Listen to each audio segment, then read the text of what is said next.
Hello, Acadiana. Thanks for joining us tonight. The Lafayette Parish School System announced today they are in a hiring freeze. The decision comes after a crucial meeting Wednesday night where LPSS voted against many recommendations by CSG. As News 10's Britt LaFaso explains, LPSS did not save as much money as they were hoping for. While LPSS decided not to adopt most of CSG's recommendations, two of the biggest money savers would have been to close Doosan Elementary and Como High School. The hiring freeze that we have now is that we are seeing that some of the money that we could have saved here could have offset some of the things that we know that's coming down the pipe. If all of CSG's recommendations were approved Wednesday night, these would have been the savings every school year.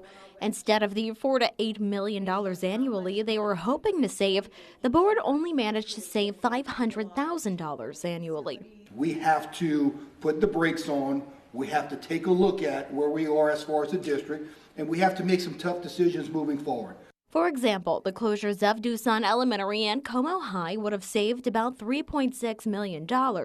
Now the school board needs to find other ways to save money, as LPSS is anticipating losing revenues to incoming charter schools. As the board figures out what to do, they've implemented the hiring freeze. We just want to be very cautious, and I'm going to say this is very temporary, and I don't want people, if you are a certified person, we will find a teaching position for you. We're going to take care of our people that work for us. The superintendent says the hiring freeze is temporary, but he couldn't give an exact date on when it will be lifted. Reporting in Lafayette, Britt LaFaso, KLFY News 10.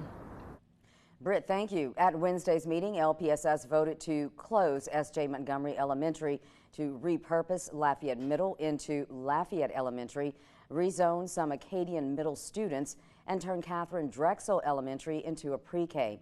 It will also keep Como High and Doosan Elementary open. It will establish a Fine Arts Academy at Middlebrook Elementary and expand arts and STEM opportunities at several middle and elementary schools. The superintendent says while LPSS isn't saving as much money, the board is expected to bring expanded programming that will benefit students.